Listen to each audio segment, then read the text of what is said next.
Kemudian ada arus kas. Arus kas ini sesuai namanya, kita mendeteksi arus kasnya ini dari mana masuknya atau keluar kemana. Nanti akan lebih jelas penjelasannya ya. Di neraca ini ada komponen yang disebut aktiva, kewajiban, dan ekuitas yang tadi itu ya. Aktiva ini nanti pun akan terbagi lagi.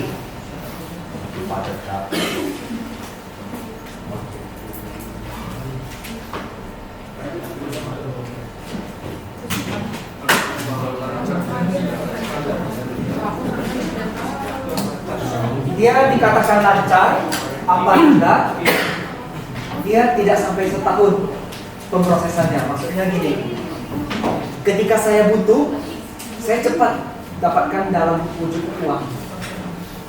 Contohnya cash, yang jelas cash sama bank ya. Itu udah pasti. Kemudian ada yang namanya piutang. Tahu apa itu piutang? Tahu. Apa? Penjualan dalam bentuk kredit. Penjualan dalam bentuk kredit ya, penjualan kredit namanya. Piutang itu orang-orang yang kita. Intinya ada pihak ketiga yang berutang kepada kita ya. Mereka mengakuinya sebagai utang, kita mengakuinya sebagai piutang. Selain itu ada juga yang namanya persediaan. Persediaan ini berarti barang yang siap untuk dijual. Biasanya tiga ini sangat umum digunakan untuk klasifikasi sebagai aktiva lancar. Ingat pengertiannya lancar tadi, bisa segera diuangkan dalam waktu 1 tahun. Piutang bisa nggak kita uangkan dalam waktu 1 tahun dengan catatan piutangnya lancar? Bisa. Persediaan bisa nggak diuangkan dengan cepat? Bisa. Dengan cara Jual. Sebenarnya ada lagi ya. Tadi namanya persekot. Tahu persekot? Sesuatu yang dibayar di muka. Biaya asuransi dibayar di muka, biaya sewa dibayar di muka. Ya, prepaid. Bahasa Inggrisnya prepaid itu. Kemudian ada yang namanya tidak lancar. Ini biasanya kita sebut aktiva,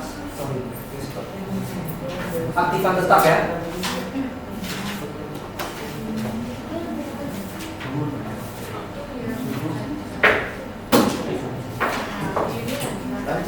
Tanah lancar itu cepat jadi uang kurang dari setahun. Contohnya, kita bayar asuransi langsung untuk 12 bulan. Berarti kan kita bayar di muka ceritanya. Dia masuk kategori persekot ini. Pencairan itu ya. Kalau asuransi mungkin agak sulit ya. Tapi kalau misalnya sewa, dia klasifikasinya lancar itu karena gini. Pertama, nilainya tidak terlalu besar kalau dibandingkan dengan aset. Yang kedua, saya agak sulit tuh jelasinnya dengan bahasa yang mudah dipahami. Intinya dia bisa cepat lah kembalinya gitu. Maksudnya bukan kembali apa ya, bisa cepat hilang lah dari akun ini. Saya kasih sederhananya. Misalnya asuransi dibayar di muka langsung untuk 12 bulan. Iya Pak, asuransinya apa? Bebas sih, mau asuransi kesehatan, asuransi jiwa. Asuransi kesehatan. Misalnya asuransi kesehatan kita bayar langsung untuk 1 tahun. Kan tidak langsung 1 tahun pun yang kita bebankan biaya di laporan atau di keuangan kita. Dipotong tiap bulan, diangsur. Misalnya pertama, anggap 1 juta sebulan preminya ya. Kita langsung bayar 12 juta. Berarti kan ini untuk 1 tahun. Kita bayarkannya di bulan Mei. Berarti kan Mei 2023 ini sampai April 2024 kan? Pas 12 bulan. Di bulan Mei kita baru boleh bebankan sebesar 1 juta dulu. Tidak boleh langsung bebankan 12 juta. Jadi bahasa yang mungkin lebih mudah untuk dipahami ya. Dalam waktu setahun bisa hilang akunnya. Kalau itu ngerti nggak maksudnya? Kan tidak sampai setahun pasti hilang nih akunnya. Atau pas setahun kan? Jadi yang dibilang liquid tadi maksudnya gimana kalau asuransi? Liquid. dia sebenarnya bisa dikatakan mirip dengan sifat kas itu ya. Liquid kan Pak? Liquid. Nah, liquid itu sebenarnya. Sebenarnya kalau contoh di asuransi, kadang-kala tuh bisa dikembalikan loh. Kadang-kala, tergantung dari polisnya. Ada yang kalau kita berhenti itu bisa dikembalikan. Ada juga yang nggak bisa. Makanya asuransi ini sebenarnya cukup banyak pertentangan. Tapi kalau saya kasih contohnya biaya sewa, mungkin lebih mudah dipahami ya. Kalau biaya sewa kita udah terlanjur bayar 12 juta untuk 1 tahun. Rupanya kita mau pakai sewanya cuma 6 bulan. Kita bisa minta balik itu 6 bulan, asalkan tidak ada perjanjian yang jelas. Itu sih pengertian liquidnya kalau di sini. Bisa dipahami? Ada lagi yang mau bertanya? Kalau asuransi memang cukup banyak pertentangan, agak sulit itu. Apalagi asuransi yang sifatnya unit link itu ada campur ke reksadana. Itu lebih rumit lagi tuh pengakuannya. Reksadana liquid Pak? Liquid, tapi kalau di sistem perpajakan ya kita ceritanya ya, ada yang mengatakan itu diakui sebagai penghasilan ketika itu dicairkan, ada juga yang tidak mengakui sebagai penghasilan ketika dicairkan. Tergantung reksadananya itu yang jenisnya yang mana. Maksudnya asuransi yang menggunakan reksadana yang mana. Tapi kalau reksadana murni itu memang liquid. Yang Itu liquid. tidak murni itu gimana Pak? Reksadana apa yang tidak murni? Sorry, asuransi yang tidak murni. Kalau reksadana dia memang tetap satu. Cuman jenis reksadananya ada banyak. Reksadana terproteksi, reksadana indeks, pasar uang, pendapatan tetap, campuran saham. Kalau reksadana ya, dia masuk ke aktiva lancar juga. Iya. Ada lagi yang mau dibahas? Pak. Oke, kita lanjut ya.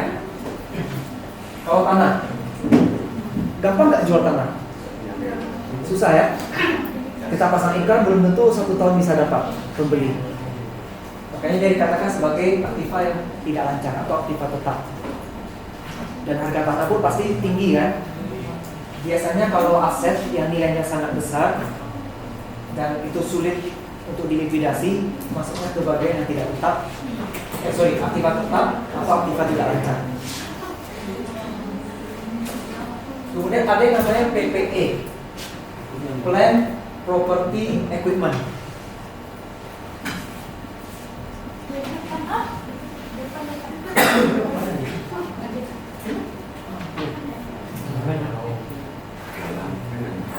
Plan itu berarti pabrik ya, properti itu berarti bangunan, equipment berarti peralatan. Ini juga termasuk kategori yang tidak lancar atau kategori aktiva tetap.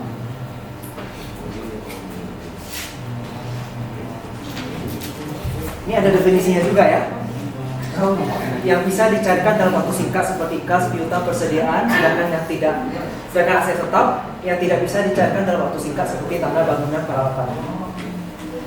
Kemudian ada kewajiban, berarti yang ini kan, kewajiban, utang, liabilitas itu istilah yang sering digunakan.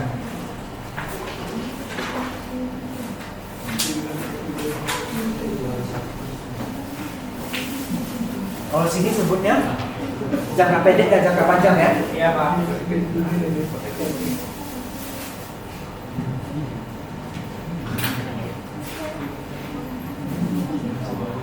Yang jangka pendek biasanya disebut lancar. Yang ini biasa disebut tidak lancar. Lancar itu di bawah 1 tahun. Ya, yang berarti harus dilunasi sebelum 1 tahun.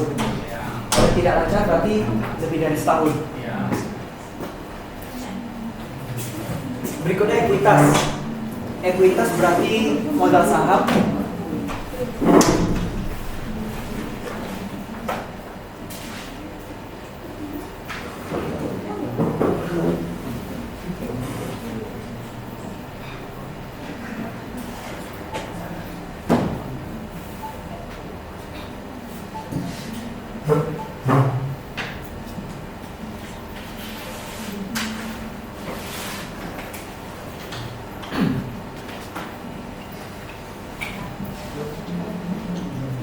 Ekuitas itu bisa terdiri dari yang pertama pastinya modal saham ya. Kemudian ada laba ditahan. Laba ditahan ini berarti laba selama beberapa periode dikumpulkan di bagian ekuitas ini. Kemudian ada pembagian dividen. Di sini ada tertulis selisih kurs ya. Kalau kebetulan ini yang lama punya. Kalau yang selisih kurs dulu iya dibuat di bagian ekuitas. Tapi kalau yang udah standar akuntansi baru, selisih kurs itu masuk ke bagian pendapatan atau beban lain-lain. Itu di laba rugi posnya. Jadi nggak masuk ekuitas lagi. Yang itu nggak usah lihat yang ini aja. Kemudian dividen. Dividen ini berarti ibaratnya sisa laba yang ditahan di sini. Kalau mau bisa dibagikan ke pemegang saham melalui dividen. Kalau di perorangan sebutnya prefer. Pernah dengar prefer kan? Iya Pak, CV Pak. Kalau di CV. CV sama perorangan itu prefer. Kalau udah perseroan dividen. Oke, ini sudah 3 komponen dari neraca. Kira-kira ada yang mau ditanyakan? Apakah sudah cukup jelas? Cukup Pak.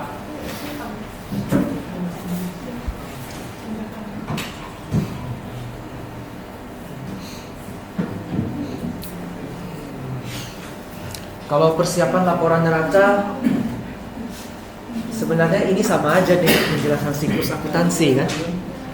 Kalian ngumpulin jurnal, setelah ngumpulin transaksi, kemudian transaksi itu kalian jurnal. Setelah di jurnal pindahkan ke buku besar pindah ke neraca saldo, kasih jurnal penyesuaian, neraca saldo setelah penyesuaian,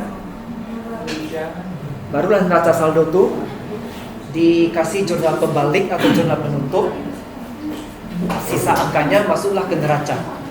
Jadi prosesnya sebenarnya sama aja seperti ini. Cuma ini dalam bentuk kalimat yang cukup panjang ya.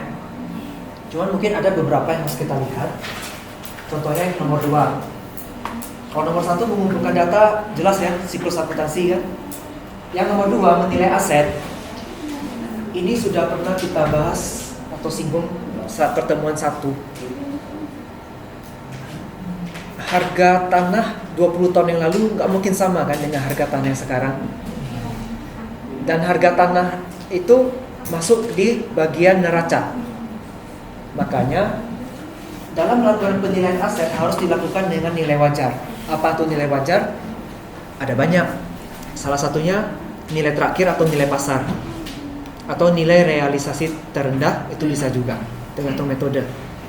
Jadi untuk menyajikan aset-aset yang ada di dalam neraca harus memperhatikan nilai asetnya sendiri. Yang ketiga, nilai kewajiban sama. Nilai kewajiban juga harus diperhatikan, harus sesuai dengan nilai wajar atau nilai sekarang. Nilai ekuitas juga sama. Kalau nilai ekuitas, kalau untuk perusahaan tertutup biasanya nggak terlalu ada masalah. Yang ada masalah kalau sudah perusahaan terbuka, di mana harga sahamnya itu bisa naik turun. Kemudian kita mengatur data keuangan, kemudian mengaudit laporan keuangan. Ya, itu seperti biasa, umum aja ya. Manfaat laporan neraca. Yang pertama, menunjukkan posisi keuangan. Ada yang bisa berikan penjelasan singkat tentang posisi keuangan itu apa?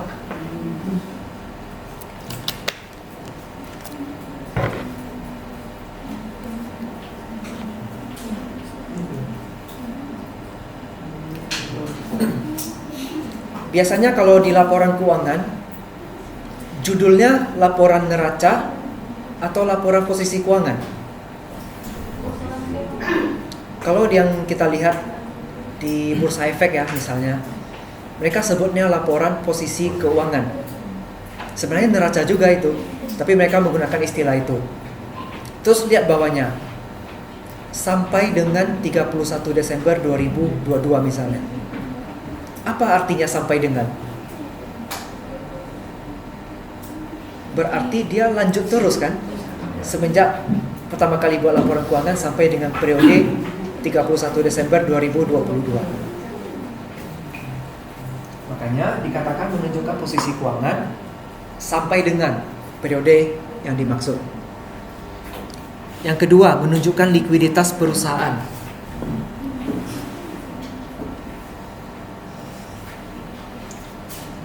aset yang lebih liquid itu seperti kas dan piutang, bisa membantu membayar kewajiban pada waktu yang tepat. Likuiditas itu adalah kemampuan perusahaan untuk melunasi utang jangka pendek menggunakan apa? Utang jangka pendek atau utang lancar ya? Menggunakan apa bayarnya? Aset lancar atau tidak lancar? Jadi yang lancar, utang lancar harus dibayar dengan aset yang lancar juga. Itu yang namanya likuiditas. Ketika kita lihat laporan neraca, kan nanti ada pengklasifikasian ya. Aset yang lancar apa, aset yang tidak lancar apa, utang yang lancar apa, utang yang tidak lancar apa. Ketika aset lancarnya lebih besar daripada utang lancar, berarti dia liquid atau tidak liquid? Gimana Pak? Ibunya? Ketika aset lancar lebih besar dari utang lancar, Itu liquid Pak. liquid karena dia mampu membayar ya. Dia mampu membayar utang jangka pendek. Tapi ketika dia lebih kecil, berarti dia tidak liquid sebutannya. Bisa dipahami? Bisa Pak. Sorry, suara saya agak kecil ya. Gak apa-apa Pak. Terlalu banyak ceramah dari pagi kan.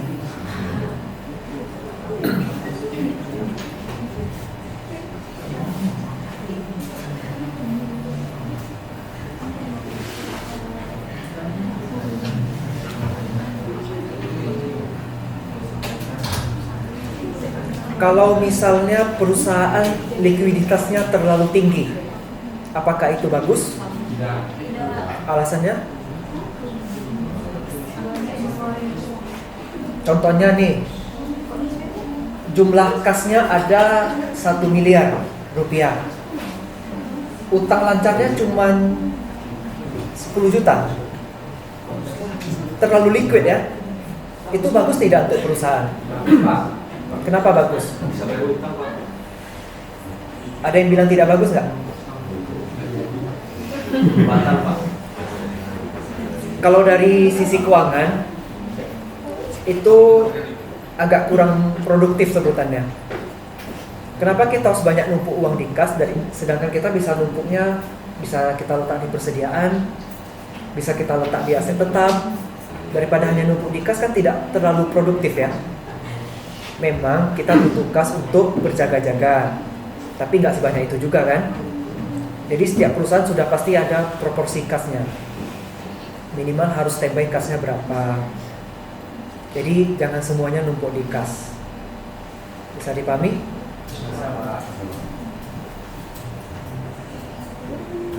Yang ketiga, menunjukkan struktur modal perusahaan. Struktur modal ini berarti kaitannya dengan solvabilitas. Kalau tadi kan likuiditas. Kalau sekarang yang nomor 3 itu solvabilitas. Artinya kemampuan perusahaan untuk membayar utang jangka panjang. Kalau yang tadi jangka pendek, kalau sekarang jangka panjang. Itu sih definisi yang biasanya ditemukan. Tapi saya secara pribadi nggak terlalu cocok dengan definisi itu. Kalau saya, kemampuan perusahaan untuk bayar total utang. Karena begini, kalau di rasio keuangan nomor 3 ini ada satu namanya debt to equity. Sudah pernah dengar ya? Dari mata kuliah apa? Rumusnya apa kalau itu?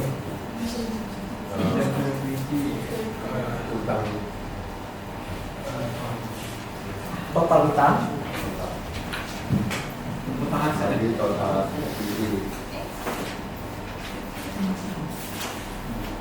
Total ekuitas atau total modal ya. Jadi solvabilitas diwakili dengan debt to equity ratio. Total utang itu kan berarti utang jangka pendek ditambah dengan utang jangka panjang. Kalau mengacu pada definisi solvabilitas yang tadi saya bilang di awal, itu kan hanya yang jangka panjang kan. Sementara kenyataannya rumusnya nggak kayak gitu. Makanya saya kurang cocok dengan definisi yang tadi. Saya lebih cocoknya mengatakan kemampuan perusahaan untuk membayar total utang. dengan modal yang dimilikinya. Ya kan? Membayar utang dengan modal kan? Prinsipnya sih begitu ya. Tapi tergantung kalian lah mau pakai definisi yang mana. Saya nggak ada masalah. Yang penting paham maksudnya apa untuk bayar utang kan. Yang keempat, membantu perencanaan keuangan. Ketika kita melihat posisi keuangan kita bisa memutuskan kita mau nambah modal atau mengurangi utang, atau mau nambah modal atau menambah utang. Tergantung. Ketika kita nambah modal, kalau udah belajar manajemen keuangan tahu dong biaya modal ya. Kalau kita nambah modal biayanya apa?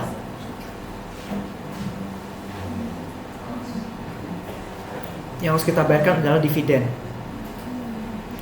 Tentu harus dibagi hasil kan kepada pemegang sahamnya. Kalau skemanya pakai utang, kalau skemanya pakai pinjaman berarti beban bunga yang harus kita bayar kan. Dengan memperhatikan posisi keuangan neraca kita bisa lebih tahu bagusnya kalau mau nambah kita nambahnya dari mana, nambah dari utang atau nambahnya dari modal. Itu sih fungsi manajer keuangan ya. Cukup jelas untuk yang ini? Yang kelima, menilai kinerja perusahaan. Kira-kira kalau mau nilai kinerja perusahaan kita lihat dari aset, utang atau modal? Atau ekuitas?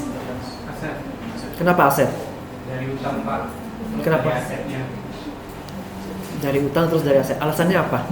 Ya. Jadi kalau utangnya sedikit, asetnya banyak, kan bagus Pak. Berarti kekayaan bersihnya banyak dong. Ya. Kekayaan bersih itu sebutnya apa? Ekuitas juga kan? Modal kan? Coba lihat. Ketika aktiva dikurangi dengan liabilitas hasilnya ekuitas kan?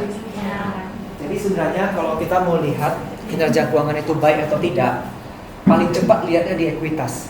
Karena di ekuitas ada ini laba ditahan kan? Ketika kita bandingkan dengan neraca periode sebelumnya, kalau laba ditahannya naik berarti perusahaannya untung atau rugi? Ketika laba ditahannya naik berarti untung. Makanya lebih gampang lihatnya langsung di ekuitas. Jadi bisa lebih cepat untuk menilai kinerja perusahaannya. Sampai di sini ada yang mau ditanyakan dulu? Kalau perusahaannya rugi Pak, 3 kuartal rugi Pak. Berarti laba ditahannya berkurang kan? Minus. Berkurang. Berkurang. Ya berkurang bisa tetap positif bisa minus ya. Oke, terus? Nah, apakah perusahaan itu masih dalam kategori baik Pak? Layak untuk kita invest Pak? Oke. Ada cukup banyak pertimbangan. Perusahaan yang rugi dalam satu kuartal aja belum tentu dikatakan kinerjanya tidak baik. Contohnya pada tahun 2020 banyak kan perusahaan yang rugi. Katanya sih karena si Covid. Karena Covid membatasi PSBB segala macam itu. Orang jadi jarang mau belanja karena takut. Mereka lebih banyak nyimpan uang. Roda perekonomian tidak bergerak, perusahaan tidak dapat pendapatan, mereka rugi. Oke. Waktu itu perusahaan bank-bank di Indonesia labanya mengalami penurunan. Apakah bank itu tidak prospek untuk diinvestasikan? Enggak juga kan? Kalau mau investasi itu lebih banyak pertimbangannya. Tapi bukannya itu kita lihat dari arus kasnya Pak ya? Arus kas, ingat, arus kas positif ataupun arus kas negatif bukan berarti perusahaannya jelek. Oh, Itu kan hanya menggambarkan posisi kas kita bertambah atau kas kita berkurang. betul Pak. Kalau untuk investasi banyak pertimbangannya. Kalau secara fundamental tidak hanya lihat dari laba kan, kita bisa lihat dari laba, arus kas. Kemudian kalau untuk investor yang suka dividen, dia mau lihat itu kan, rajin nggak bagi dividen. Terus dividen yang dibagi tiap tahun bertambah nggak nilainya per lembarnya. Terus ada juga perusahaan yang, ada juga investor yang melihat asetnya bertambah nggak tiap tahun. Kalau asetnya bertambah, logikanya ekuitas juga bertambah ya. Jadi banyak pertimbangan. Kalau untuk investasi nggak bisa cuma satu yang kita lihat. Berarti menilai kinerja perusahaan nggak hanya dari Tidak hanya dari laporan keuangan ya, tapi salah satunya iya. melalui laporan keuangan. Bisa dipahami? Bisa. Ada lagi yang mau ditanyakan? Yang lain? Yang nanya satu orang aja dari tadi. Lanjut ya. Limitasi laporan keuangan. Yang pertama ada nilai pasar. Ingat ya, neraca itu kita catat berdasarkan nilai historis. Sama seperti yang saya bilang kemarin, kita beli tanah 20 tahun yang lalu, yang kita catat di neraca kan tetap itu angkanya, nggak akan berubah. Jadi limitasinya ya tidak sesuai dengan nilai pasar lagi. Maka itu perlu dilakukan penilaian wajar dari aktiva tetapnya. Kemudian dari aspek kualitatif, neraca itu kan isinya angka semua ya. Kalau angka semua berarti kuantitatif. Penilaian secara kualitatifnya sayangnya belum ada. Karena secara kualitatif itu tergantung dari persepsi pembaca. Itu salah satunya kelemahan dari neraca. Termasuk laporan keuangan lain juga begitu ya. Persepsi orang bisa berbeda-beda. Yang ketiga, pengukuran yang berbeda. Perusahaan, meskipun bidangnya sejenis, belum tentu metode pengukurannya bisa sama.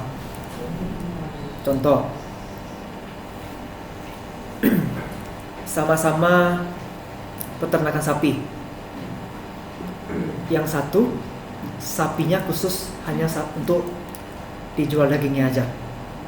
Perusahaan B, sapinya khusus hanya untuk jual produk susu. Cara menilai asetnya berbeda loh. Sapi yang tujuannya untuk dijual dagingnya, boleh nggak dikatakan sebagai aset tetap? Jadi harus sebagai apa? Persediaan. Tapi kalau sapi yang kita perusahaan B tadi yang untuk dijual susu sebagai aset tetap, itu beda kan perlakuannya? Barangnya sama kan sapi? Kalau mati sapinya Pak? Kalau mati, Kalau mati sapinya berarti asetnya kosong kan? asetnya berarti dihapus. Hapus kan? Ya. Kalau rupanya dia persediaan, berarti persediaannya di Jadi dikurangin. ya. Ya.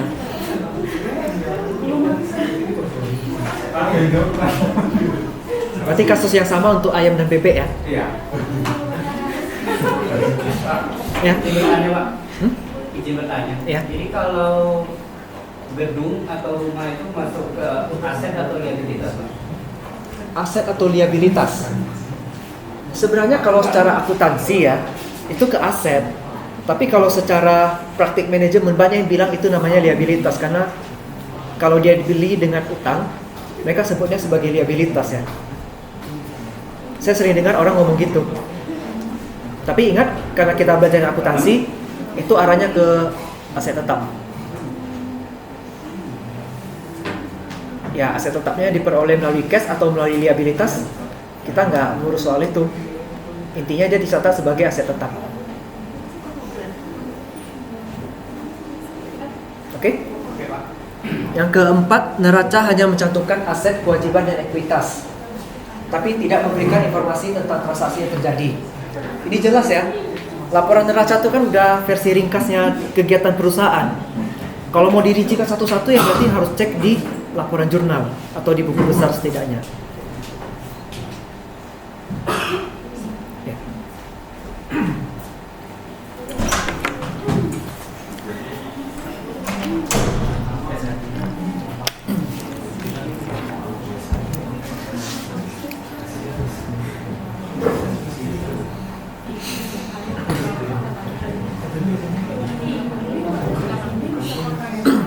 Ini ada contoh aktiva lancar. Tadi sebenarnya udah disinggung duluan di sana ya. Ada kas dan setara kas, itu mencakup uang tunai, cek, surat berharga, yang intinya cepat untuk diubah menjadi uang tunai. Kemudian ada piutang. Ini yang harus diterima dari penjualan barang atau jasa yang secara kredit ya. Yang ketiga persediaan. Ini yang ready untuk dijual. Investasi jangka pendek.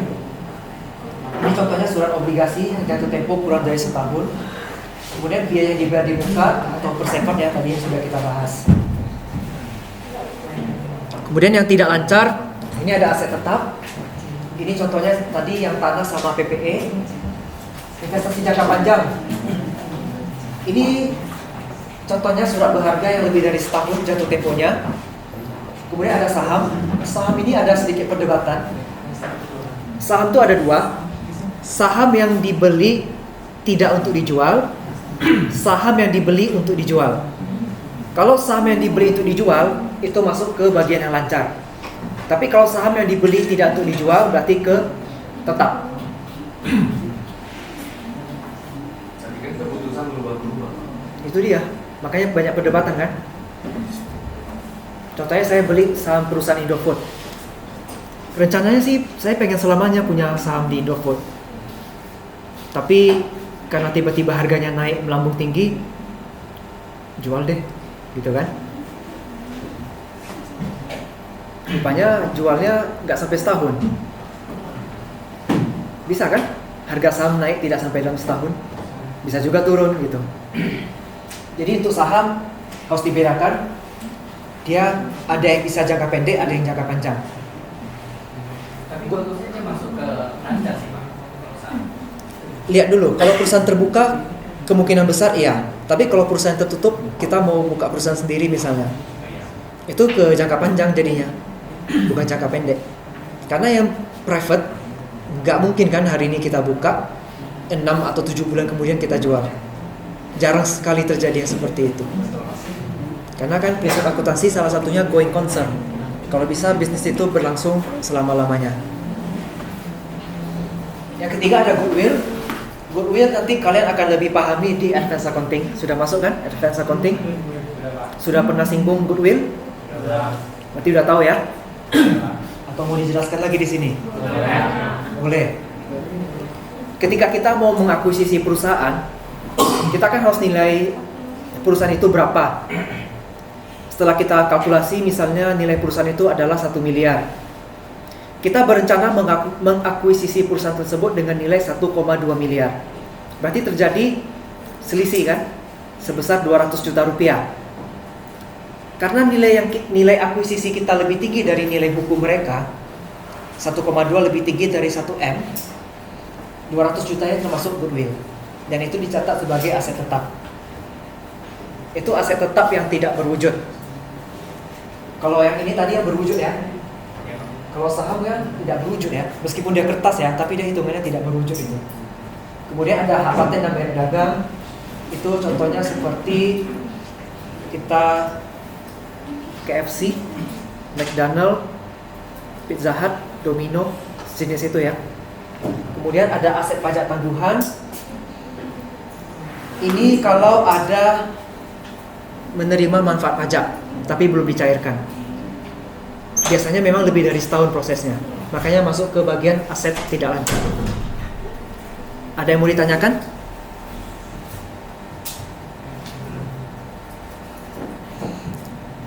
Utang lancar, ini ada utang dagang. Utang dagang berarti yang jangan kan setahun, sebulan tak dibayar udah dikejar kan? Kalau utang dagang. Utang wesel. Utang wesel kalau misalnya kita, sebenarnya itu obligasi juga sih surat utang.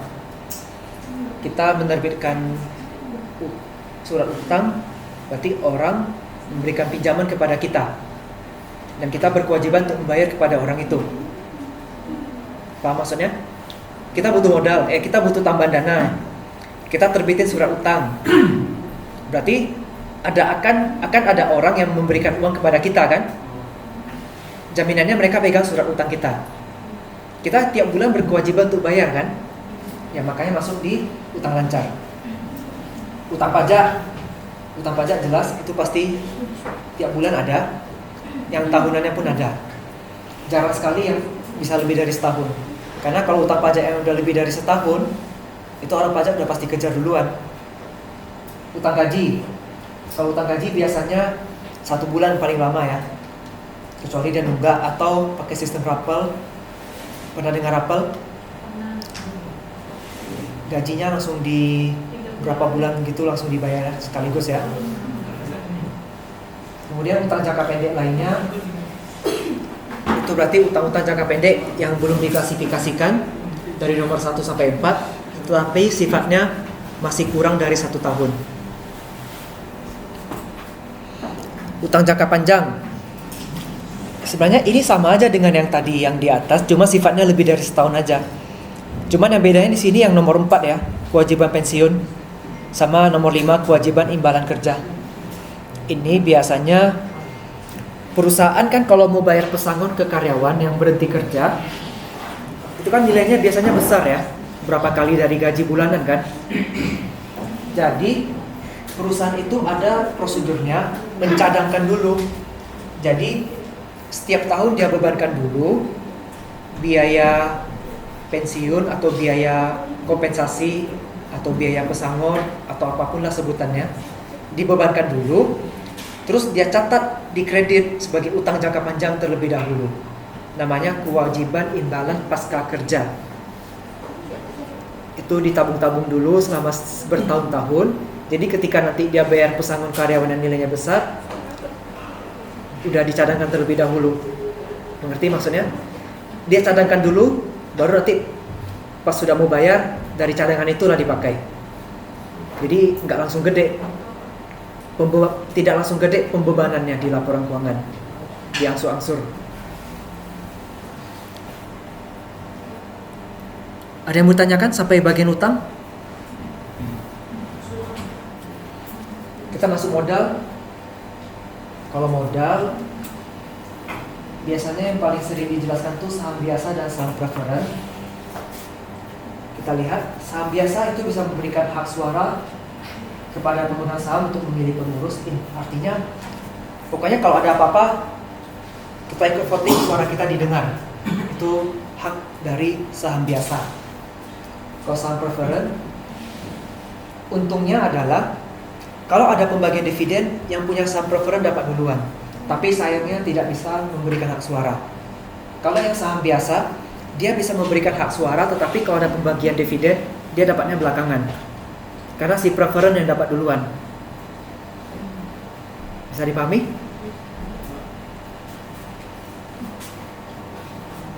Kemudian ada juga yang modal melalui penerbitan emisi saham baru atau IPO. Inisial public offering, penawaran umum perdana saham ya.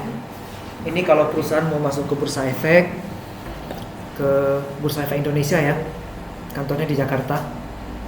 Tapi di sini ada juga perwakilannya di Jalan Sudirman. Nah, kalau perusahaan mau mendapatkan pendanaan melalui modal yang sifatnya mau publik, itu melalui IPO. Itu sih kalau untuk bagian modal yang biasanya umum dibahas. Untuk neraca udah selesai. Kita masuk arus kas. Untuk arus kas, saya kasih versi yang lebih ringkas. Ini mau dicatat atau difoto dulu?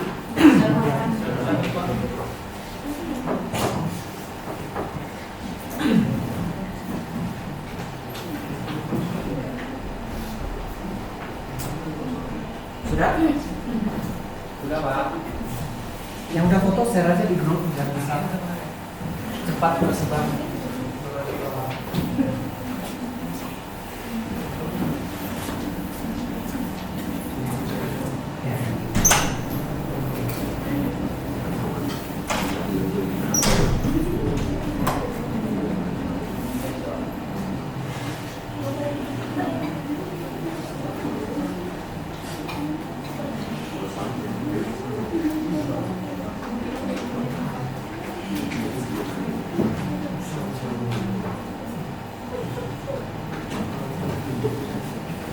Arus kas itu umumnya ada 3: operasional, investasi, dan pendanaan.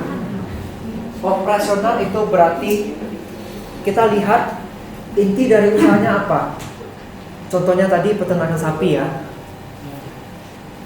Arus kas masuk berarti adanya pendapatan kan.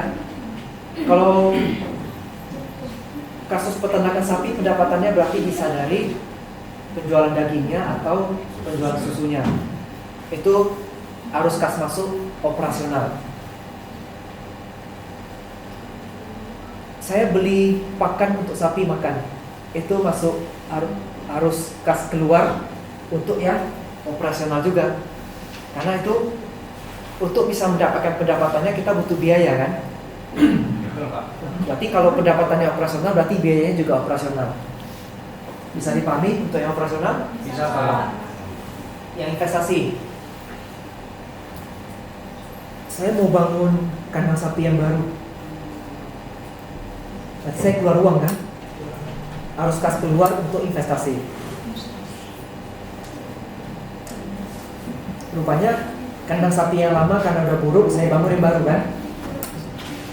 Yang lama tuh saya hancurin, adalah sisa-sisa kayu bekas atau besi bekas, itu bisa saya jual.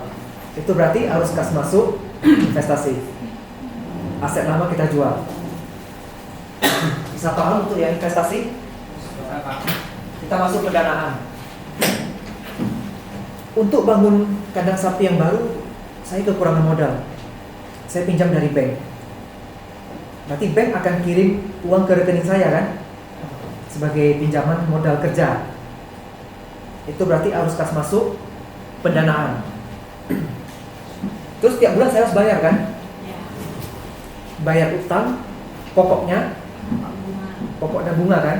Kalau pokoknya itu masuk ke arus kas keluar pendanaan. Tapi bayar bunganya itu di operasional nanti. Karena secara tidak langsung sebenarnya biaya bunga itu diperlukan juga kan untuk mendapatkan pendapatan operasional. Sampai di sini bisa dipahami 3 jenis arus kas. Ada yang mau ditanyakan? Silakan. Masa ya udah ngerti semua?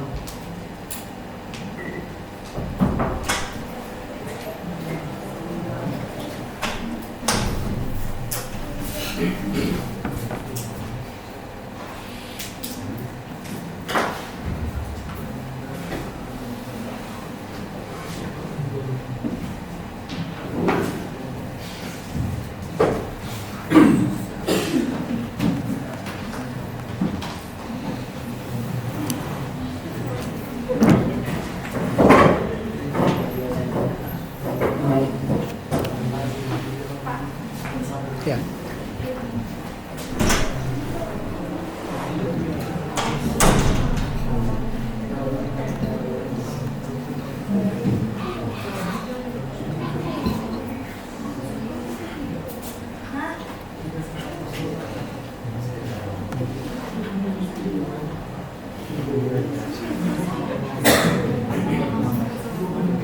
Jadi kalau pendapatan bunga itu masuk investasi ya, Pak? Maksudnya? Kalau dia kasnya di pendapatan bunga. Pendapatan bunga, misalnya kita mendepositokan uang gitu ya? Investasi. Investasi. Ya.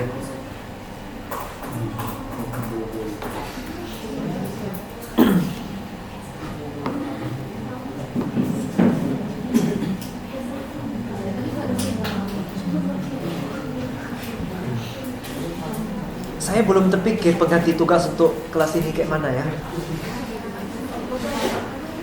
Maunya kayak mana tugasnya?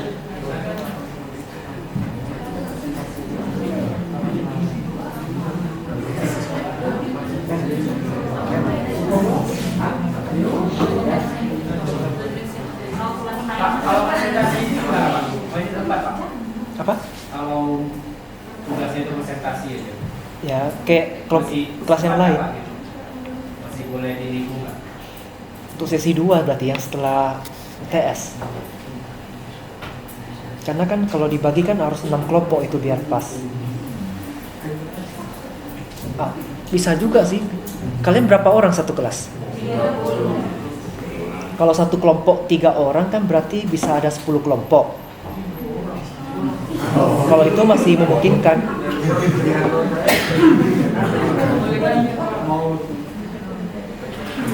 Kalau kayak gitu masih bisa, karena masih terkejar materinya.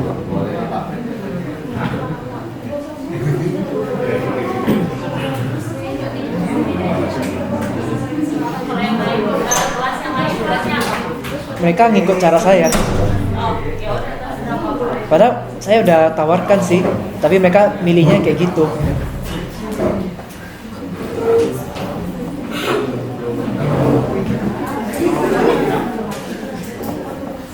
Ya tergantung sih, kalau kalian mau gitu ya nggak apa-apa.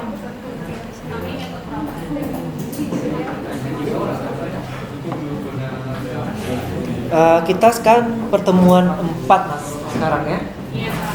Kita kan masih ada pertemuan 5, 6, 7, 9, 10, 11, 12, 13.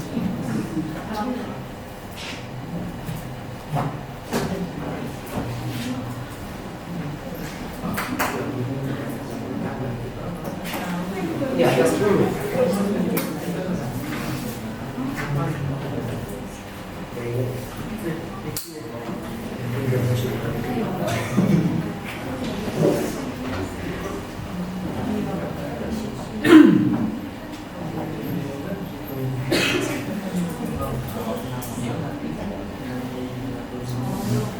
Iya, kalau misalnya kalian 30 orang mau bagi 10 kelompok masih terkejar. Atau kalau kalian maunya satu kelompok 4 orang, berarti kan cuma sekitar 7 kelompok ya. Berarti 1, 2, 3, 4, 5, 6, 7. Yang ini saya ceramah gitu. Tergantung sih kalian mau yang kayak mana. Orangnya cuma 40.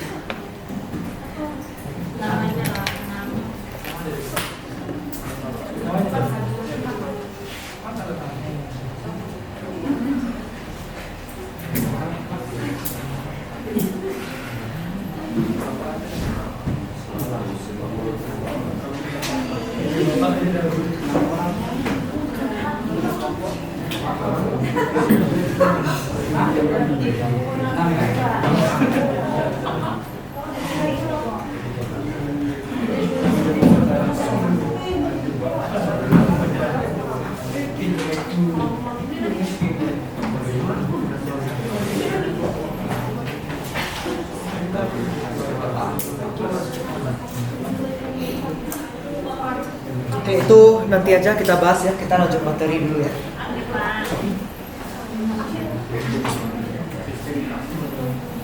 Kemudian kita masuk materi pertemuan 4 yang harusnya minggu ini ya. Itu kita bahas tentang kas dan piutang. Kalau kas, penjelasannya rasanya udah cukup jelas ya. Kas itu seperti apa? Kas itu ada yang bisa dalam bentuk uang kertas, bisa bentuk uang koin, bisa dalam bentuk cek, bisa dalam bentuk surat tagihan, ataupun yang lainnya. Pokoknya bisa cepat dijadikan uang sifatnya. Saya mau fokus di sistem kas ya. Ini ada yang namanya metode tetap atau impres, sama satu lagi metode fluktuatif. Nih, kita yang pertama dulu. Kalau yang impres,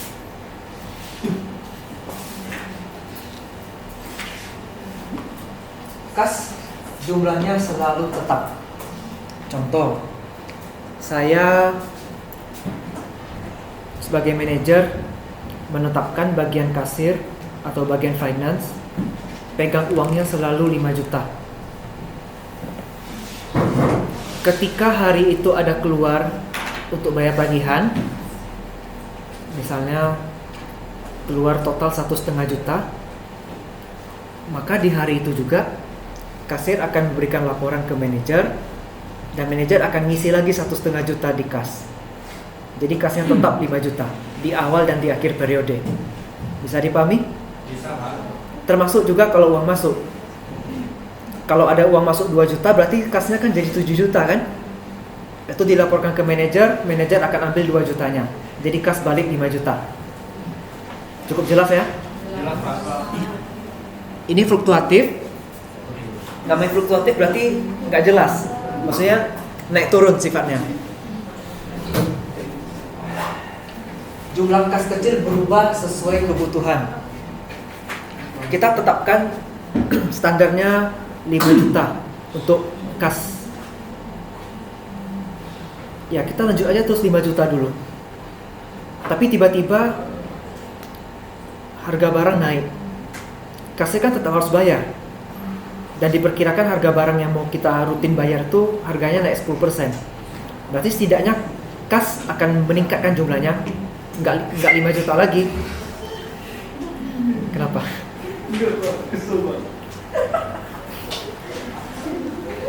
Jadi kas tidak 5 juta rupiah lagi yang disimpan di kasir kan?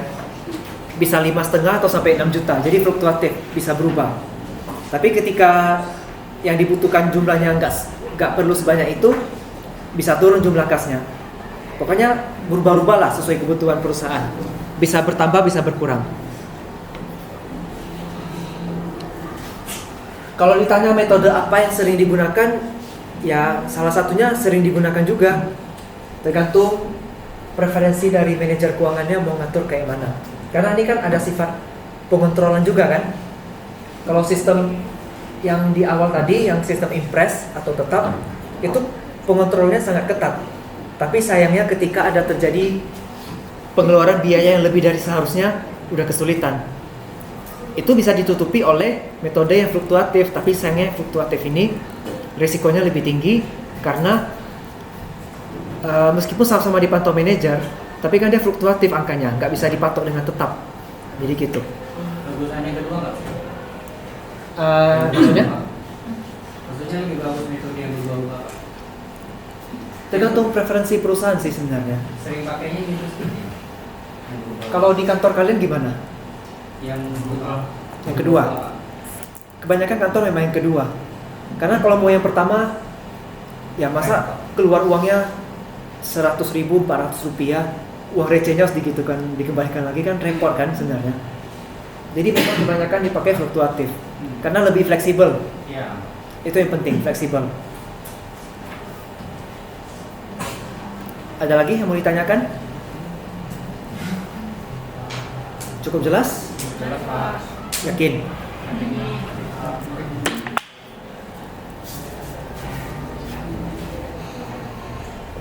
Rekonsiliasi bank, pernah dengar?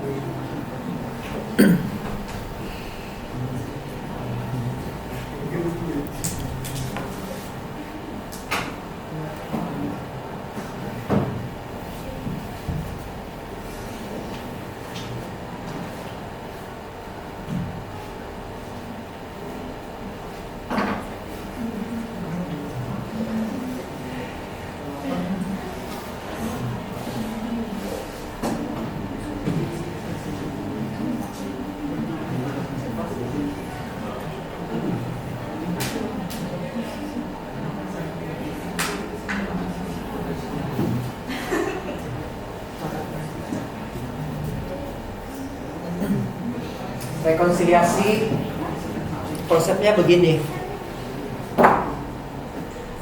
Kalau yang udah kerja mungkin ngerti ya, terutama yang bagian keuangan.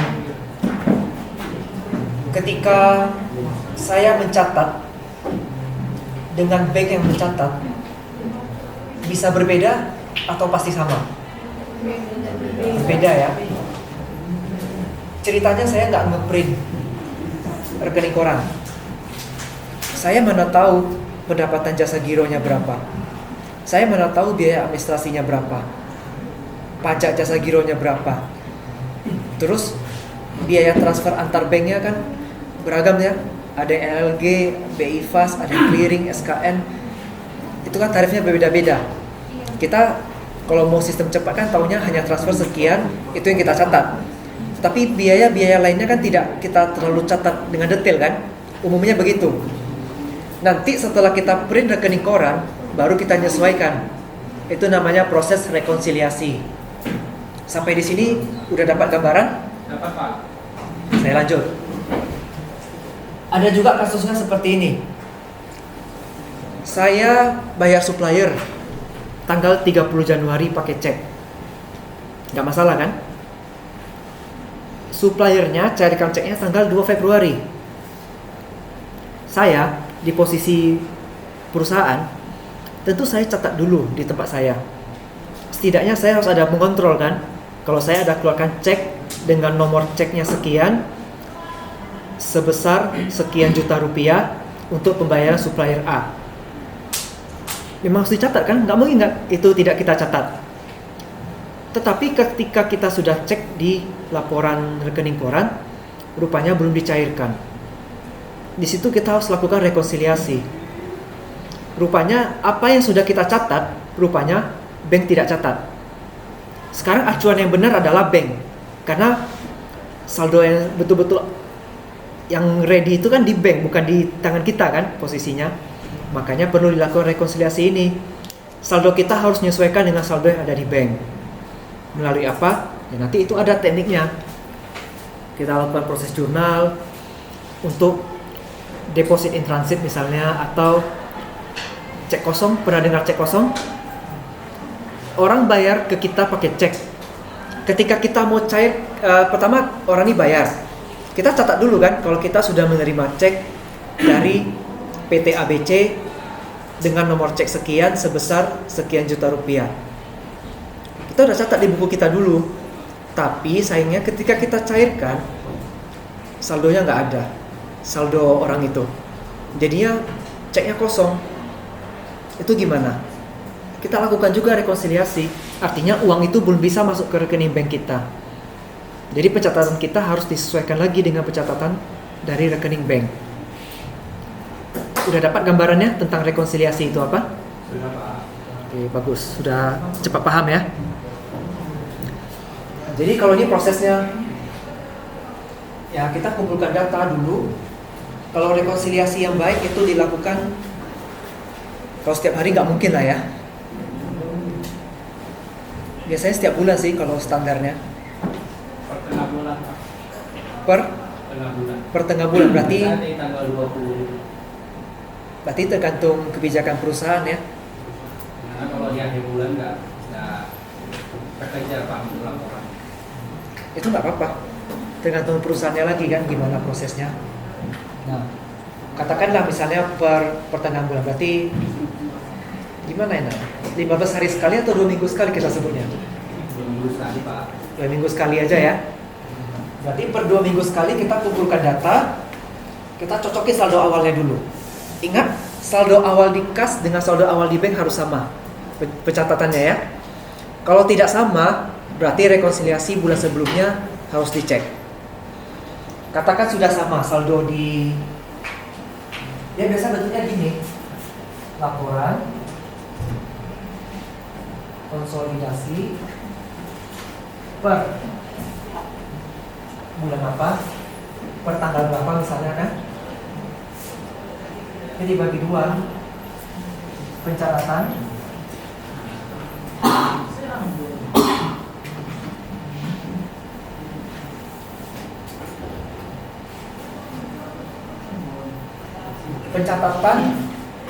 buku kas sama pencatatan dari bank. Ini dengan catatan untuk satu akun yang sama. Misalnya bank BCA. Berarti pencatatan bank itu adalah rekening koran BCA. Pencatatan buku kas itu adalah buku kas yang memang khusus untuk rekening BCA-nya. Ini kan pasti ada saldo awal kan masing-masing. Itu harus dicocokin dulu. Kemudian kita cocokin transaksi. Kita cocokin setiap biaya. Cocokkan setiap pendapatan. Kalau biaya ini pasti nih kena nih, biaya materai, biaya administrasi, biaya pajak jasa giro. Itu kan bukan kita yang catat, itu bank yang catat. Mencocokkan setiap pendapatan. Pendapatan jasa giro kan bank yang catat. Terus bonus atau imbal bagi hasil juga itu kan bank yang catat, bukan kita. Jadi ini komponennya harus dicocokkan. Kemudian transaksi, seperti yang saya bilang tadi, saya udah bayar supaya pakai cek, rupanya dia belum cairkan. Atau saya terima cek, rupanya itu cek kosong. Itu kita cocokin transaksinya. Sudah dicatat di bank atau belum? Atau bank yang sudah catat tapi kita yang belum catat. Bisa aja ada orang mau bayar tagihan ke kita, dia nggak ada konfirmasi ke kita, dia hanya main transfer aja. Kita kan nggak tahu. Kita taunya setelah kita print rekening koran. Berarti kan sudah dicatat duluan oleh bank. Di kas kita belum kita catat. Oke. Terakhir kita cocokin saldonya. Pasti ketemu selisih kan? Kita cocokin saldonya. Selisihnya tuh gimana supaya bisa sama? Kita lakukan jurnal. Di jurnal inilah kita menyelesaikan perbedaannya. Tentunya satu ya, harus ada bukti transaksi. Ingat prinsip akuntansi objektivitas. harus ada buktinya. Kalau tidak ada bukti tidak bisa kita akui. Paham? Untuk konsolidasi.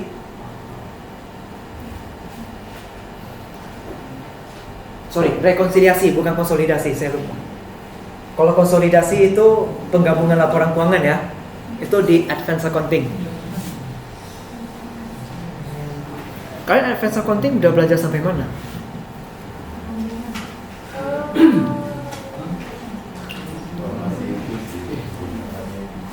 Kok bingung ditanya? Apa?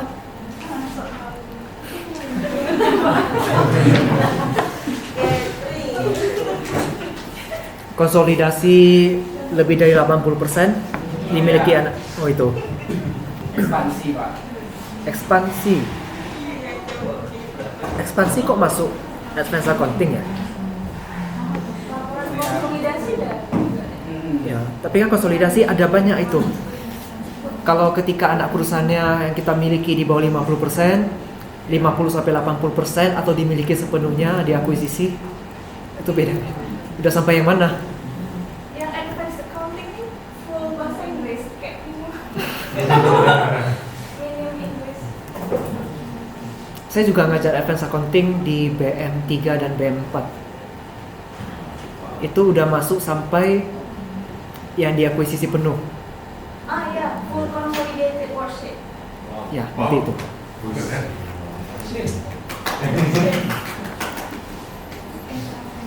Advance accounting lebih susah dari intermediate kan? Sebenarnya sama sih. Sama ya.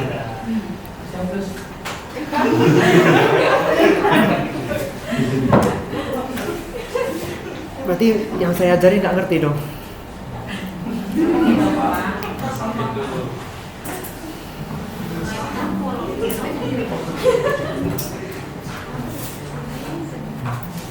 Oke, ada yang mau ditanyakan terkait rekonsiliasi, Bang?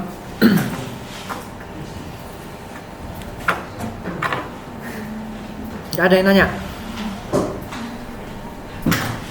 Selesai? Oh, piutangnya belum dibahas. Piutangnya di atas rupanya. Ini penilaian piutang. Kalau piutang singkat aja ya. Ada dua metode.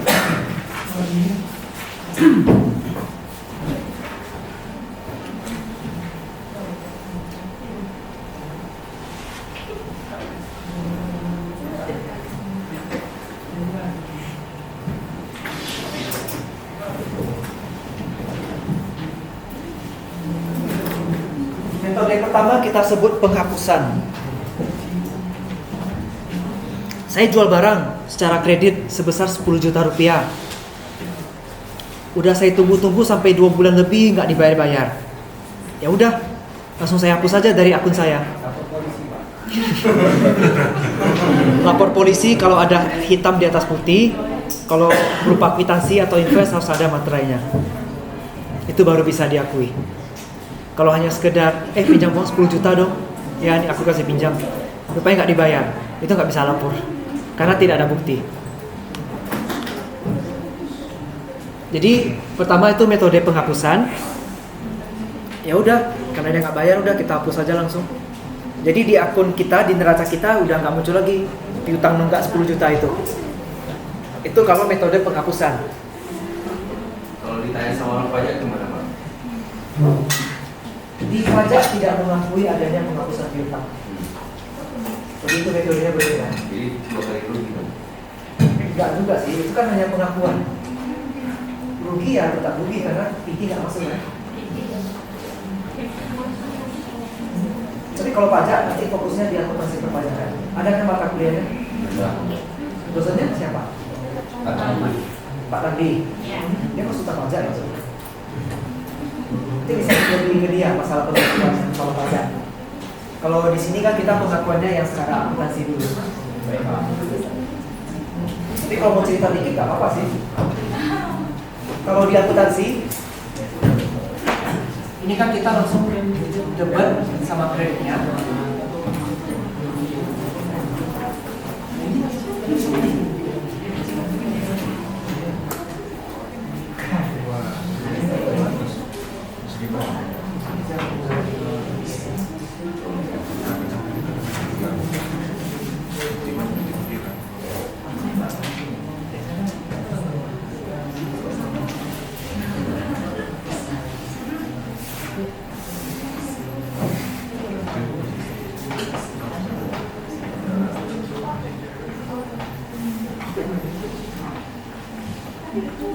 Kita jual kredit 10 juta tadi contohnya ya. Kalau metode penghapusan, langsung kita hapus. Penghapusannya langsung kita kreditkan aja. Langsung kita jadikan biaya atau beban. Sebesar 10 juta, selesai. Sayangnya metode ini tidak disarankan kalau dalam akuntansi. Karena kita di akuntansi itu ada prinsip konservatisme kan, berjaga-jaga ya. Kalau masih ingat, berjaga-jaga ya. Kalau dalam akuntansi ini kan ada selalu ada bukti Pak. Nah, jadi kalau begitu kita bisa tuntut Pak kalau ada bukti. Kalau ada bukti bisa. Jadi kan nggak perlu penghapusan Pak, saya. Jadi kan Bapak bilang Oke. kan nggak ada bukti yang Ya. Kalau misalnya ada bukti berarti kan? Ya kalau di akuntansi, kalau dalam akuntansi kan masih ada bukti. Oke, pertanyaannya bagus. Prosedurnya tetap dihapus terlebih dahulu. Harus dihapus dulu. Berarti dari perusahaan memang udah ngakui itu nggak bisa dibayar. Baru diajukan ke kepolisian dulu kan. Diproses, kalau nggak bisa baru ke pengadilan kan. Rupanya kalau setelah dari pengadilan dia bisa bayar, dia ganti uangnya. Berarti akan masuk kas kan? Iya Pak. Kas atau bank. Ininya jadi apa kreditnya? Pendapatan lainnya.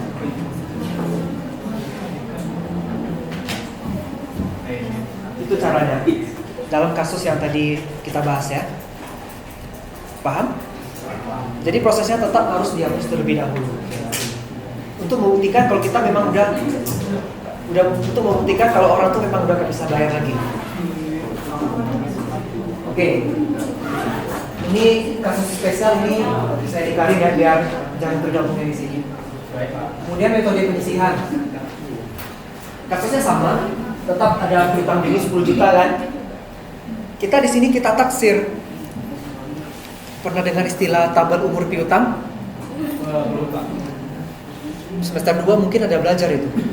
Jadi tabel umur piutang itu untuk meminimalisir risiko. Piutang ini sanggup untuk dibayar dalam waktu berapa hari. Biasanya dikelompokkan 1 bulan, 2 bulan, 3 bulan ya. 0 sampai 30 hari, 31 sampai 60 hari, 61 sampai 90 hari, lebih dari 90 hari. Biasanya seperti itu.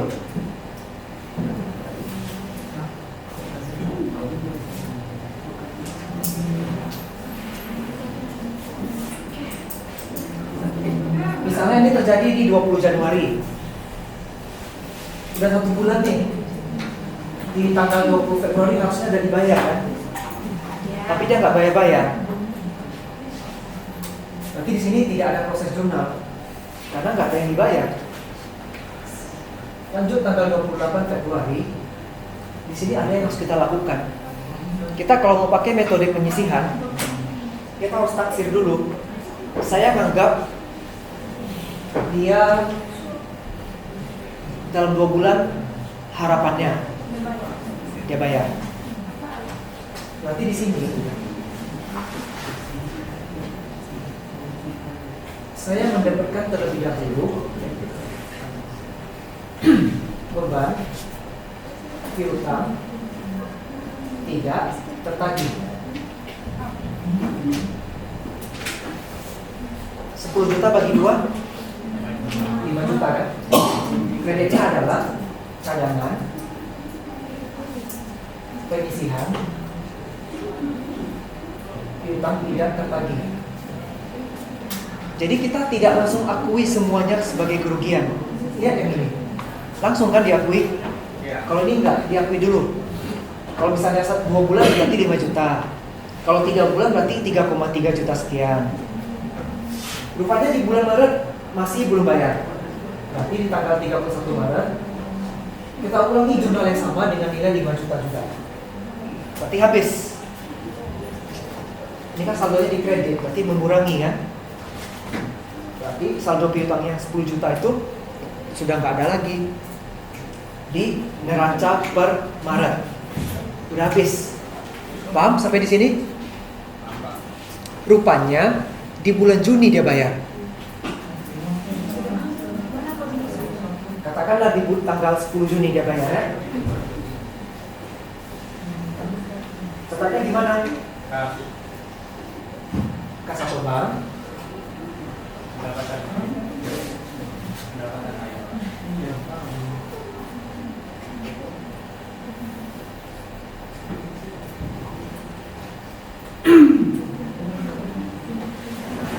Ini sebenarnya nilai terserah ya, mau berapa pun yang dibayar. Katakanlah dia bayar 10 juta langsung, berarti udah selesai. Oh, sorry, bukan pendapatan lain. Piutang yang dibayar. Ini piutang. Kita harus tambah satu lagi jumlah adjustment. Yang ini harus kita balik. Cadangan pengisian yang tadi sebutkan di kredit itu menjadi debit.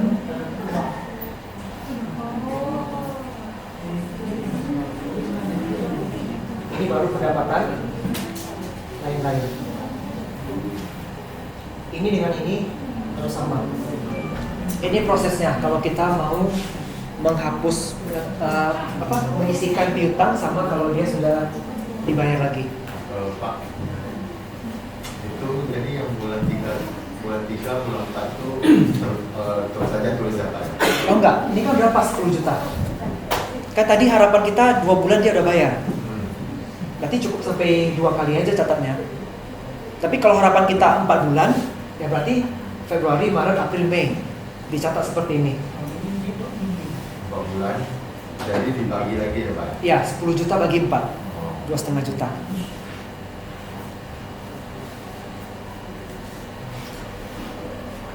Ada yang mau ditanyakan?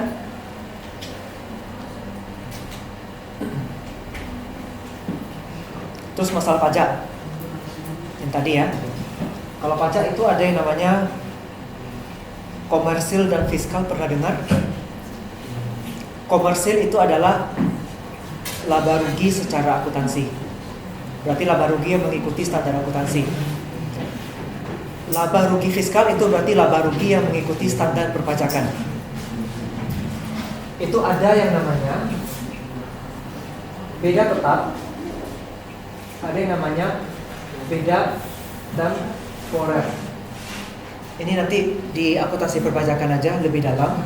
Intinya karena ada dua hal ini, makanya laporan komersil bisa berubah menjadi laporan fiskal. Piutang tidak tertagih ketika kita jadikan biaya di sini, itu nanti akan kena di beda temporer. Karena itu tidak diakui di perpajakan. Perpajakan tidak mengakui adanya pencadangan piutang tidak tertagih. Jadi sekilas sudah saya kasih tahu. Kalau mau lebih jelasnya nanti sama dosen akuntansi perpajakan. Oke, ada lagi yang mau ditanyakan?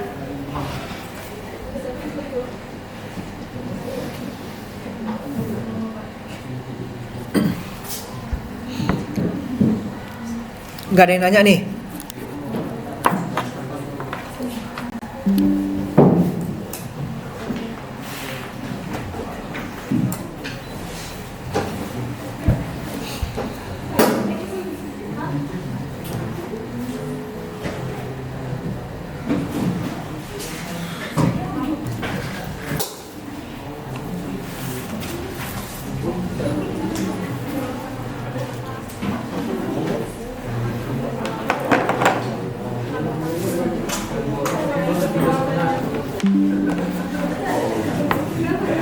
Oke. Tadi kalian sempat bahas tugas. Jadi mau gimana tugasnya? Mau pakai cara saya atau mau pakai cara kalian, terserah. Kita diskusikan. Karena saya bingung kalau dikasih tugasnya nggak terpikir. Tapi sebelumnya saya mau pastikan dulu sama kalian. Belajar intermediate accounting nggak sesulit yang dibayangkan kan?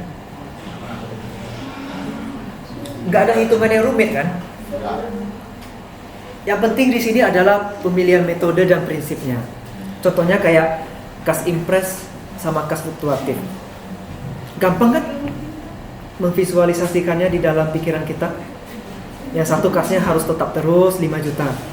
Yang satu bisa naik turun, fleksibel gitu. Jadi bukan pada hitungan, tetapi pada metode dan prinsip. Ini hitungan kan? Tapi nggak susah kan? 10 juta bagi 2.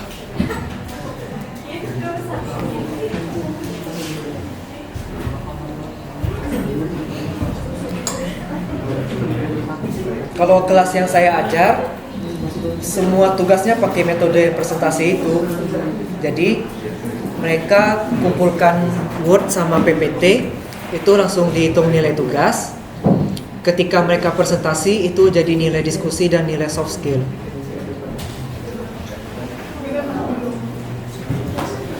Mau seperti itu? Yang penting satu kelas sepakat. Kalau satu kelas nggak sepakat ya nggak bisa. Berarti per kelompok gitu ya Pak? Ya, berkelompok.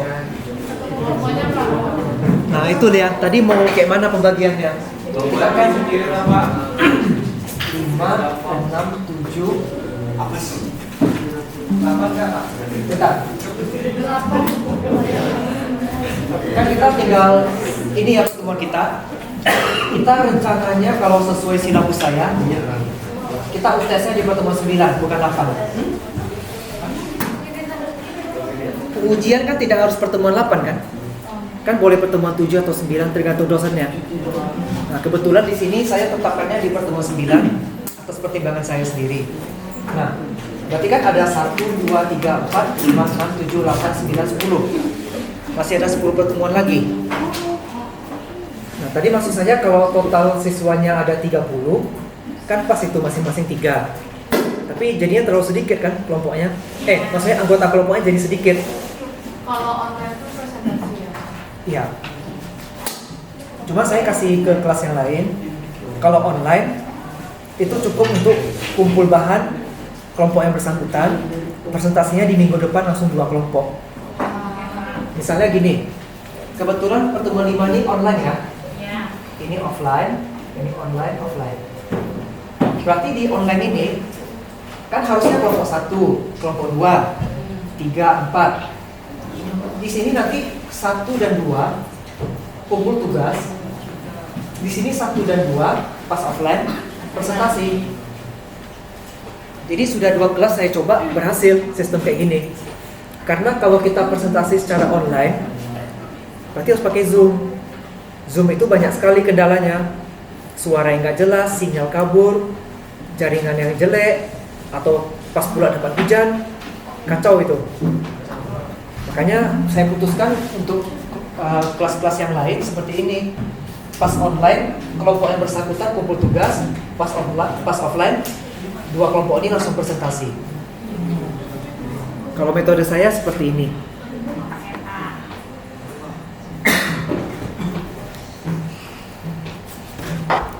Silakan, kalian mau kayak mana?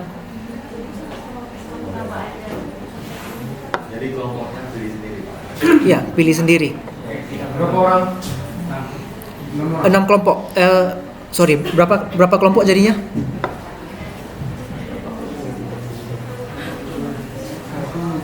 2, 3, 4. Mendapat 5 kelompok itu Pak. 5 kelompok. 6 orang kebanyakan enggak sih?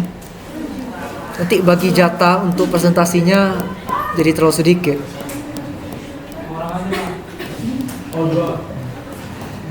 2 kelompok sekali nanti. Iya. Idealnya kelompok itu kan 3 sampai 4 orang ya.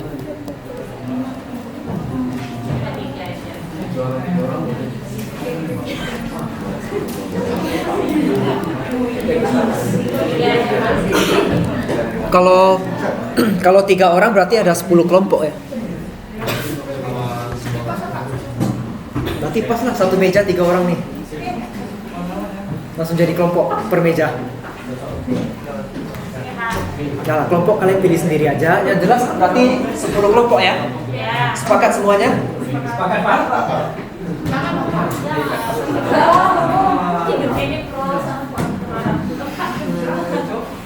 Kalau 8 kelompok,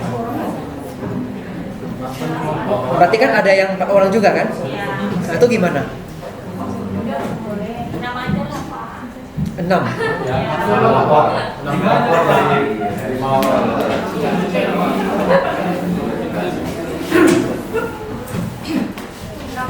pas 5 kelompok tuh Pak, satu hari satu kelompok. Kalau melihat kondisi gini enaknya sih memang 10 ya. Karena pas itu sampai akhir.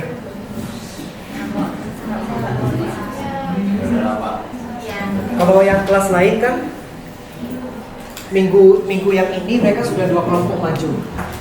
Ini 2 kelompok lagi, ini 2 kelompok lagi. Pas 6 kan? Ini mereka semua udah presentasi sampai sini. Nanti mereka presentasi lagi di sini. Berarti mereka satu semester 2 kali presentasinya. Kalau kalian kan berarti hanya sekali aja jadinya kan?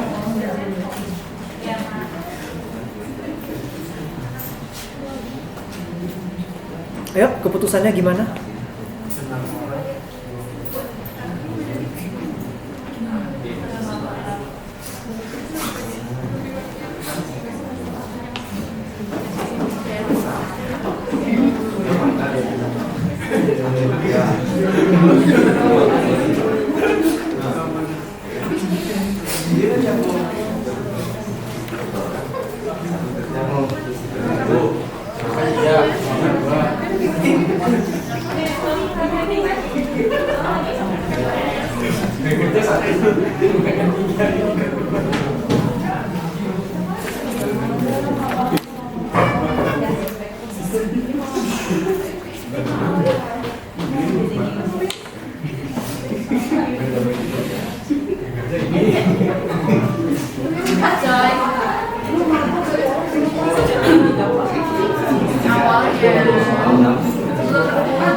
Bapak ada tulis paksa Pak? Ya Pak.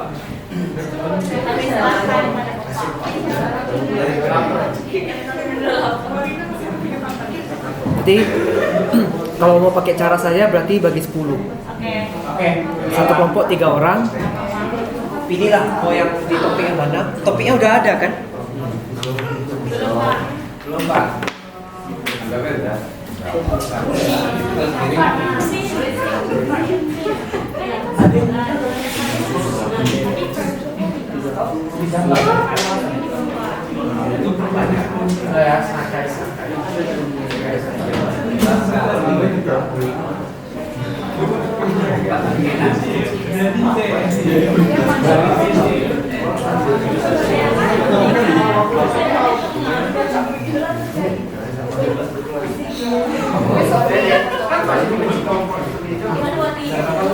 Udah saya kirim di WA. Cuman ini kan kelompoknya berarti nggak pakai 6 ini. Pakainya 10 ya. Berarti kalian hitungnya dari pertemuan aja. Yang pertemuan 5 berarti kelompok 1, pertemuan 6 kelompok 2 dan seterusnya.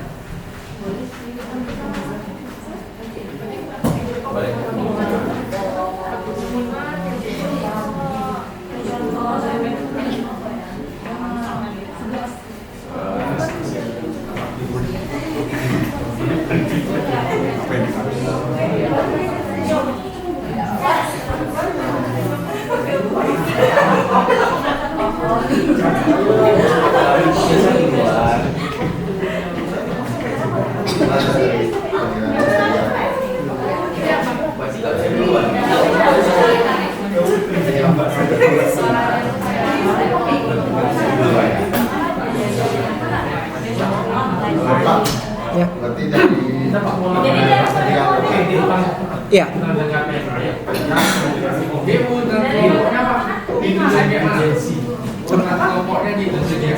Bebas. Siapa yang mau maju duluan lah.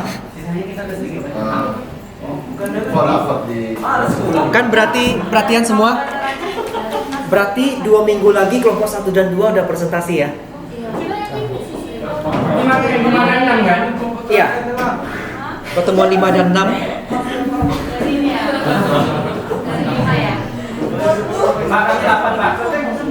Ya kalian aja vote lah, urus sendiri. Oke Pak. Cuman kan kalau perhatian semua, Ya Pak. ini kan pertemuan 4. Halo. Kalau mau langsung pertemuan 5 kumpul tugas kan agak mepet nih. Jadi khusus yang ini pertemuan 6 aja kumpul tugas langsung untuk presentasi. Tapi untuk kelompok 3 dan 4 kumpulnya di pertemuan 7 wajib ya. Jadi ini dispensasi hanya khusus kelompok 1 dan 2 aja. Kumpulnya boleh di pertemuan 6 biar tidak terlalu mepet waktunya. Untuk 3 dan 4 berarti harus kumpul di sini. Presentasinya di sini. Kelompok 5 dan 6 kumpulnya di sini, presentasi di sini. Seterusnya begitu. Bisa paham maksudnya? Paham, Pak. Materi kalian lihat di bagian yang sub materi ya. Udah saya pecah-pecah itu. Subtopik ya. Berarti mulainya dari ini ya Pak. Persediaan barang termasuk dalam persediaan. Ya, yang itu.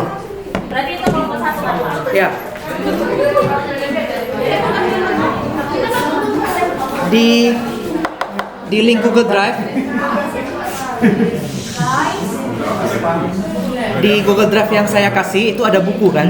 Ya, Pak. Sub materi yang saya barusan kirim itu semuanya ada di buku. Kalau kesulitan berbahasa Inggris, pakai Google Translate atau enggak cari aja di Google. Baik, Pak. Ada lagi yang mau dibahas?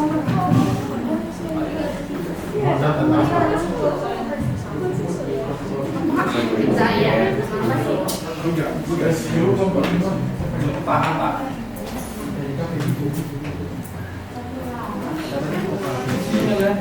Intinya tetap saling percaya ya. Saya percaya kalian, kalian percaya saya.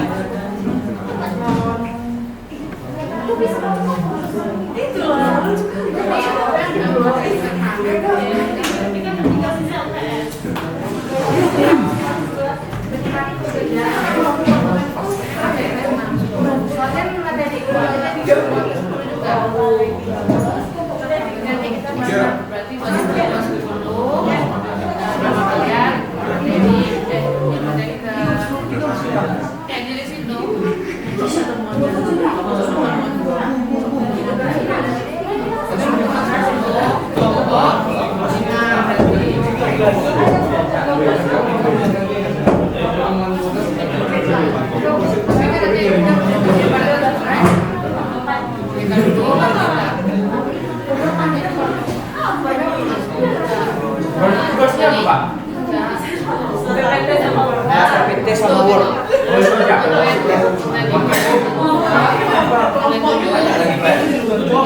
Kirimkan di sini, Pak.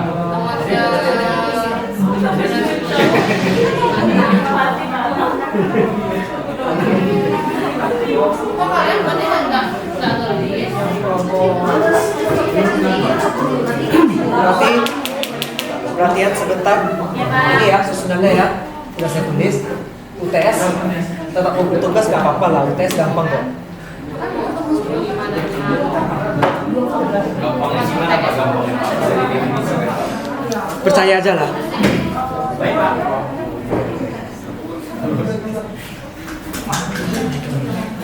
Berarti kalau model kayak gini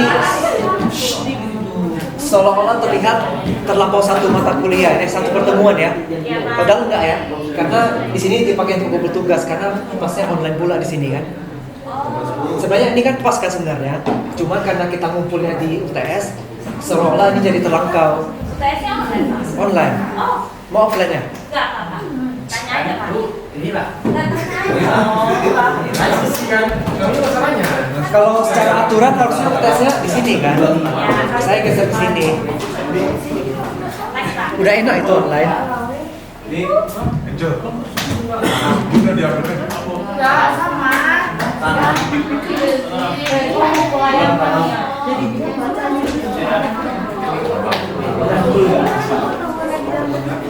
Yang ini jangan terkecoh ya.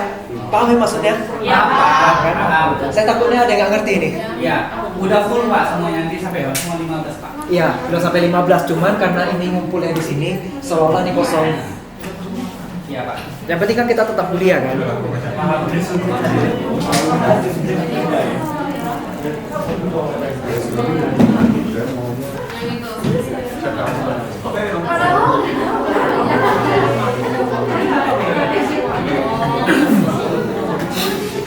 Agus Setiawan, Albert Michael,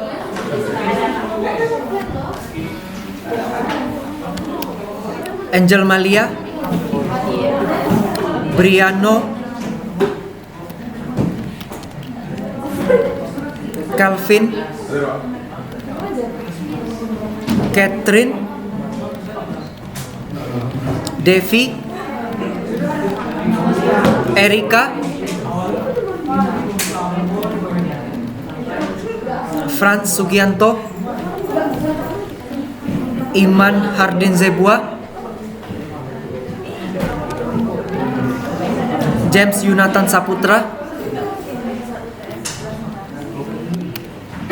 Juliana Veronica,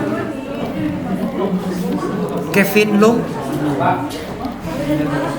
Kezia Sulamite, Margareta, Marina Florencia,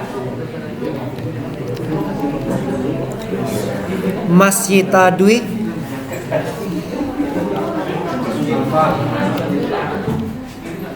Melisa, Michael Chen,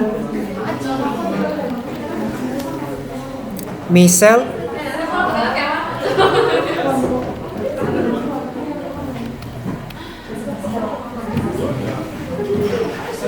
Monica Patricia, Nelson Wijaya, Niko Anes Aritonang,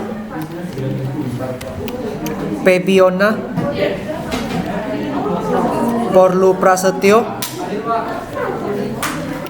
Rafael Pahami,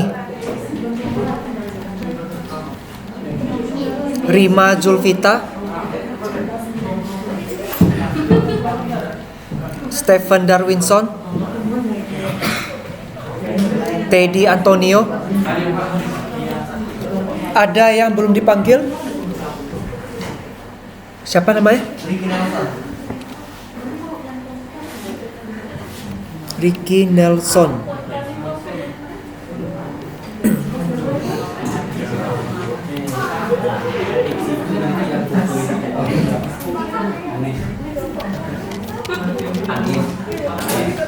Namanya belum ada di Spopi atau gimana ya? Oh, berarti pertemuan pertama belum ada ya? Ada lagi yang belum dipanggil? Siapa namanya?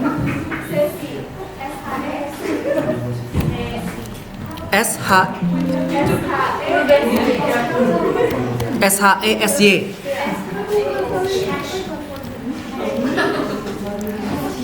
Yang lain?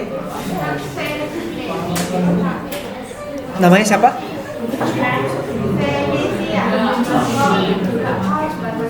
Venesia Cia.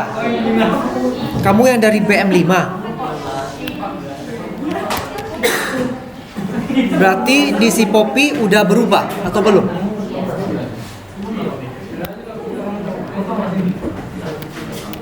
Ada lagi yang belum dipanggil?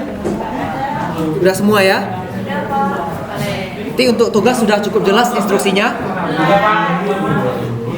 Word-nya tuh bikin cover, langsung isi. Gak usah pakai bab 1, 2, 3, langsung aja isi. Setidaknya kasih kesimpulan. Kemudian PPT dikumpul ke email dan grup WA. Tujuan dikumpulkan ke grup WA biar teman-teman yang lain bisa menyiapkan pertanyaan terlebih dahulu. Jadi ketika presentasi bisa langsung ada pertanyaan. Ya.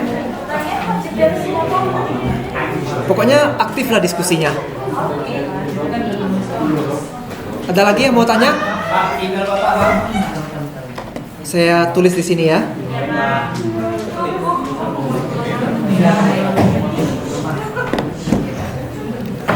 Sudah semuanya?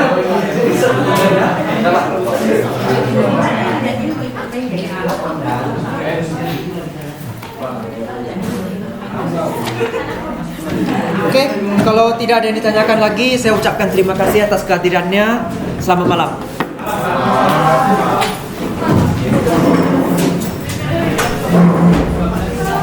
sama.